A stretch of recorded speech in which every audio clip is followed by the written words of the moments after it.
Okay, I think one of the things that I really like about what we're doing today is it's forcing is the wrong word, but giving you the opportunity to work on the business rather than being in that day to day all the time. And the next, and by the way, guys, when you implement the work that you're doing today and execute on it, it doesn't have to be perfect. Okay? Keep that in mind. It doesn't have to be perfect. We're talking about taking action. If we find that one of the metrics, North Star, or one of the evergreen, or one of the marketing, or sales, or operations, whatever it is, one of the metrics is not quite right or is not working, change it. Okay? We're not looking for perfection. We're looking for momentum here. Okay. My goal here, guys, is to speak or we work for an hour and 10 and then have 20 minutes for Q&A if you want it. So I don't want to be working all the way through. And so that's where I'm going. Leading versus lagging KPIs. Does everybody understand the difference? Anybody not understand the difference? Okay. So I just want to give you, this is from a sales coach that I work with who coined this term bare ass minimums, BAMs. Okay. Not many people have heard about it. But what's a BAM? So the difference between a leading and a lagging. A leading is the number of real quality calls that an enterprise business development manager has with the company's ideal client profile. Real quality calls, face to face or call, with an ideal client profile. Not an email, not a text, not to someone else in the business that they like, but a real quality call with an ideal client profile. That's a a BAM for a salesperson, a leading BRS minimum KPI. The lagging is dollar sales. That makes sense? So if we do more of these quality BRS minimum calls, we will get more revenue. And the idea here is building a flywheel. I'll come back to that in a second. So what's a BRS minimum element? What are the core KPIs? What are the key metrics that truly drive growth? Lead gen, conversions, client retention, etc. What are the minimums, not targets, the minimums, clear baseline for each KPI, the minimum accepted standard, monitor regularly. So where we're going now into the sales and marketing and ops, etc., we're looking at a mixture of leading and lagging KPIs we're looking to build. And it's all about giving ownership to the team. So I'll give you an example of, the outcome is consistent BRS minimums mean dependable performance, enabling scalable growth across the business. I'll give you an example of a client call I had yesterday. So and this is where I'm going to talk about a flywheel. So this client has been with me for how long? Call it 3 years. It's a SaaS business.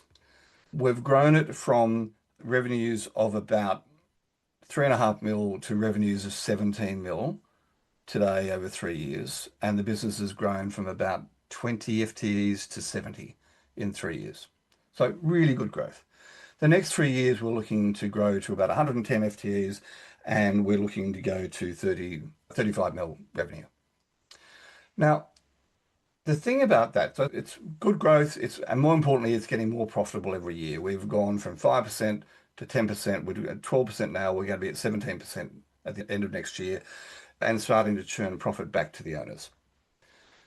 But the really interesting conversation yesterday was we've taken on more of these enterprise business development managers too, and we've changed the way we hire and we've changed the quality of the hire. So one of the key things with team members, if you hire A players, so an A player is high on living the values of the business and high on productivity in their current role. If we hire more A players, they cost about 20 to 30% more than the average B player in your business. But they'll generate 10 to 20 to 30x on more than a B player in your business. So over the last couple of years, we've changed the segments that the business is working in. We've started hiring A players at an enterprise level, and lo and behold, revenue's doing this. Fabulous. Our next problem, of course, is, well, how do we deliver on that? So talking to the COO yesterday was, well, it's great that we're now selling all this stuff, but now we've got issues on the actual engineers delivering it. The thing about these KPIs and bare-ass minimums, like a bare-ass minimum for this enterprise BDM was to sell security and compliance a product to clients. We've got to the stage now they don't have enough engineers to actually fulfill. So now we're moving the enterprise BDMs to another segment of the business, another product in the business. So one of the things with the bare-ass minimums is we want to be looking and adjusting, because the knock-on effect on the rest of the business, Josh, if we go back to you, number of tons and number of retail products into Coles and Woolworths, if we get our sales team really firing, you've then got a knock-on effect on production, if that makes sense. So we're not necessarily setting KPIs. We're not necessarily setting KPIs that are going to be stagnant and stay the same. Does that make sense? I think setting B.A.M.s, a lot of this comes down to looking at the past and looking at history. One of the key things for you, all of you as CEOs, is if you can make it easy for your customers, if you can make it easy for your staff and easy for your suppliers to do business with you, that is arguably one of the key strategic advantages that you have over your competitors. So in this case, I'm very happy to put you in touch with John Huey. One of the things his business model was around centralized truck hire yards.